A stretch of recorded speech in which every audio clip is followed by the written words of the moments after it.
Hi all, എല്ലാവർക്കും rainbow വേൾഡിലേക്ക് സ്വാഗതം. ഇന്നത്തെ വീഡിയോയിൽ ഞാൻ പറയാൻ പോകുന്നത് 2026 പോകുമ്പോൾ നമുക്ക് കുറച്ച് കാര്യങ്ങളൊക്കെ ചെയ്യാം. എന്തിനാണ് നമ്മൾ ആയിരിക്കുന്ന സ്ഥലം, നമ്മളുടേതായ സ്പേസ് കുറച്ച് ക്ലീൻ ആയിട്ട് വെക്കാൻ വേണ്ടിയിട്ട്. അപ്പം നമ്മൾ എന്തൊക്കെ കാര്യങ്ങളാണ് അതിനു വേണ്ടി ചെയ്യേണ്ടത് എന്നാണ് പറയുന്നത്. ഒരു 5 കാര്യങ്ങൾ നമ്മൾ ചെയ്യുവാണെങ്കിൽ നമ്മളുടെ സ്പേസ്, നമ്മളായിരിക്കുന്ന സ്ഥലം ഒക്കെ കുറച്ച് നല്ല രീതിക്ക് വെക്കാൻ വേണ്ടി പറ്റും. അപ്പോൾ നമുക്ക് നോക്കിയാൽ എന്തൊക്കെയാണ്. ഓക്കെ, അപ്പോൾ വീഡിയോയിലേക്ക് പോകുന്നതിന് മുന്നേ നിങ്ങൾ എന്നെ ആദ്യമായിട്ടാണ് കാണുന്നതെങ്കിൽ എൻ്റെ പേര് മഞ്ജു. ഈ ചാനലിലൂടെ ഞാൻ നിങ്ങൾക്കായിട്ട് തരുന്നത് പേഴ്സണൽ ഡെവലപ്മെൻറ്റിനെ കുറിച്ചും അതുപോലെ ഇമ്പ്രൂവ്മെൻറ്റിനെ കുറിച്ചൊക്കെയുള്ള വീഡിയോസാണ് കേട്ടോ. അപ്പം നിങ്ങൾക്കൊരു മാറ്റം കൊണ്ടുവരണം എന്നുള്ള ആൾക്കാരാണെങ്കിൽ എൻ്റെ കൂടെ കൂടിക്കോ. നമുക്കപ്പം വീഡിയോയിലേക്ക് പോയാലോ. ഓക്കെ, ഒന്നാമത്തെ പോയിൻ്റാണ്, നമ്മൾ ഉപയോഗിക്കാത്ത സാധനങ്ങൾ ഒക്കെ ഉണ്ടെങ്കിൽ, അതായത് നല്ല ക്വാളിറ്റി ഉള്ള സാധനങ്ങളാണെങ്കിൽ അത് നമുക്ക് ആവശ്യമുള്ളവർക്ക് കൊടുക്കാം. അതായത് ഇപ്പം ഞാനാണെങ്കിൽ മിക്ക സമയങ്ങളിൽ ചെയ്യുന്നൊരു കാര്യമുണ്ട്. എൻ്റെ ഡ്രസ്സൊക്കെ 1-2 പ്രാവശ്യം ഇട്ട ഡ്രസ്സുകളൊക്കെ ഇഷ്ടംപോലെ ഉണ്ടാവും. അതുപോലെ കൊച്ചിൻ്റെ ഡ്രസ്സുകൾ, അവന് ഉപയോഗിക്കാത്ത തന്നെ ഡ്രസ്സുകൾ ഇഷ്ടംപോലെ ഉണ്ടായിരുന്നു. അങ്ങനത്തെ ഡ്രസ്സുകൾ ഒക്കെ നമ്മൾ എന്ത് ചെയ്യണം, ആവശ്യമുള്ളവർക്ക് കൊടുക്കണം. കീറിയതും പറഞ്ഞതും അങ്ങനെയൊന്നും അല്ല കേട്ടോ, നല്ല ക്വാളിറ്റി ആയിട്ടുള്ള സാധനങ്ങൾ വേണം ബാക്കിയുള്ളവർക്ക് നമുക്ക് കൊടുക്കാം.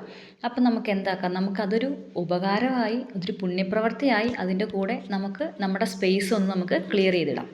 അതുപോലെ തന്നെ അടുക്കളയിലൊക്കെ ആണെങ്കിൽ നമുക്ക് ഒരുപാട് സാധനങ്ങളുണ്ടാവും, എക്സ്ട്രാ പാത്രങ്ങളോ അല്ലെങ്കിൽ തവികളോ അങ്ങനത്തെ സാധനങ്ങളൊക്കെ ഒരുപാടുണ്ടാവും അല്ലേ. അങ്ങനെയൊക്കെ ഉണ്ടെങ്കിൽ മറ്റുള്ളവർക്ക് ആർക്കെങ്കിലും ഉപകാരപ്പെടുമെങ്കിൽ നമുക്കത് അവർക്കിലേക്ക് എത്തിച്ചു കൊടുക്കാം.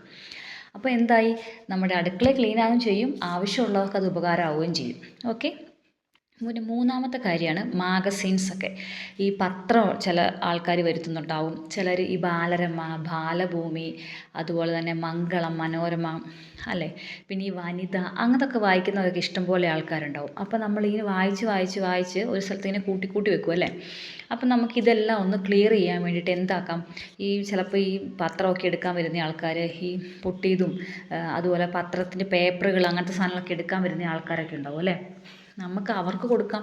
അവർക്ക് കൊടുക്കുമ്പോൾ നമുക്ക് ചെറിയൊരു പൈസ കിട്ടുകയും ചെയ്യും, നമ്മുടെ സ്ഥലം ലാഭിക്കുകയും ചെയ്യാം, അവർക്കൊട്ട് സാധനം കിട്ടുകയും ചെയ്യും അല്ലേ. അപ്പോൾ അതൊരു നല്ല ഐഡിയ അല്ലേ. അപ്പോൾ നമുക്ക് അങ്ങനെ ചെയ്യാം. പിന്നെ അടുത്ത പോയിൻ്റാണ് ടോയ്സ്. പിള്ളേരൊക്കെയുള്ള വീടുകളിലാണെങ്കിൽ ഇഷ്ടംപോലെ കാറുകളും വണ്ടികളും അല്ലെ കളിക്കുന്ന സാധനങ്ങളൊക്കെ ഒത്തിരി ഉണ്ടാവും അല്ലേ.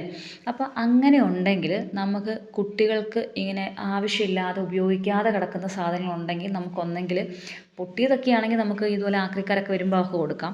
ഇനി അതല്ല, നല്ലതൊക്കെ ഉണ്ടെങ്കിൽ അത് ഉപകാരപ്പെടുന്ന ചെറിയ പിള്ളേർ, ചിലപ്പോൾ ഇതുപോലും കിട്ടാത്ത ആൾക്കാരൊക്കെ ഒരുപാടുണ്ടാവും അല്ലേ. അപ്പോൾ അങ്ങനത്തെ ഉണ്ടെങ്കിൽ അങ്ങനെയുള്ള കുട്ടികൾക്ക് കൊടുക്കാം. അവർക്കത് നല്ലൊരു സന്തോഷമാവുകയും ചെയ്യും, അവർ ഹാപ്പിയായിട്ടിരിക്കുകയും ചെയ്യും. നമുക്കും അതൊരു സന്തോഷമാണ്, ബാക്കിയുള്ളവർ നമ്മുടെ സാധനം വാങ്ങുകയും ഉപയോഗിക്കുകയൊക്കെ ചെയ്യുമ്പം അവർ ഹാപ്പിയായിട്ടിരിക്കുന്നു എന്ന് കാണുമ്പോൾ നമുക്കും ഒരു സന്തോഷമാണ്. പിന്നെ നമ്മുടെ വീടെല്ലാം ഒന്ന് ക്ലിയറാക്കി വെക്കുകയും ചെയ്യാം അല്ലേ. പിന്നെ 5-മത്തെ ഒരു പോയിൻ്റാണ്, ഇത് എല്ലാവരും തന്നെ ചെയ്യുന്നൊരു കാര്യമായിരിക്കും, എന്നാലും ഞാൻ പറയുവാണ്, നമുക്ക് നമ്മുടെ ഫോണൊന്ന് ക്ലിയർ ചെയ്യാം. ചില ആൾക്കാരുണ്ട് ഇതുപോലെ, ചിലപ്പോൾ അതൊന്നും ശ്രദ്ധിക്കാത്തവർ, ചിലപ്പോൾ മെയിലുകൾ ഇഷ്ടം പോലെ വന്ന് കിടക്കുന്നവർ, അതുപോലെ തന്നെ ഈ ഗ്യാലറിയിലൊക്കെ ഒരുപാട് ഫോട്ടോസ് നമ്മൾ തന്നെ എടുത്ത് കൂട്ടുന്നതും, അതുപോലെ വാട്സപ്പിൽ നിന്ന് നമുക്കിങ്ങനെ ഷെയർ ചെയ്ത് വരുന്നതും, ഈ ഗുഡ് മോർണിംഗ് ഗുഡ് നൈറ്റ് എന്നൊക്കെ പറഞ്ഞ് അയക്കത്തില്ലേ ഗ്രൂപ്പുകളിലൊക്കെ വരുന്നത്, അതുപോലെ ഒരുപാട് വീഡിയോസ് അങ്ങനെയൊക്കെ ഉണ്ടെങ്കിൽ നമുക്കത് അപ്പം തന്നെ ഒന്ന് ക്ലിയർ ചെയ്തിടാൻ വേണ്ടി ശ്രമിക്കാം. അങ്ങനെയാണെങ്കിൽ നമ്മുടെ ഫോൺ ഹാങ് ആവുമോ അങ്ങനെയൊന്നുമില്ല. ആഴ്ചയിൽ ഒരു പ്രാവശ്യം ഇത് ചെയ്യുവാണെങ്കിൽ ഒരുപാട് നമുക്ക് നല്ല ബെനിഫിറ്റാണ് കേട്ടോ. അപ്പോൾ അത് നിങ്ങളൊന്ന് ചെയ്യാൻ വേണ്ടി ശ്രമിക്കണം. അപ്പോൾ ഇന്നത്തെ വീഡിയോയിൽ ഇത്രയൊക്കെ ഉള്ളൂ. അപ്പം എല്ലാവർക്കും വീഡിയോ ഇഷ്ടപ്പെട്ടെന്ന് വിചാരിക്കുന്നു. ഇഷ്ടപ്പെടുകയാണെങ്കിൽ ഒരു ലൈക്കും ഒരു ഷെയറും ഒരു കമൻറ്റൊക്കെ തന്ന് എന്നെ ഒന്ന് സപ്പോർട്ട് ചെയ്യണം കേട്ടോ. അപ്പോൾ thank you all, take care.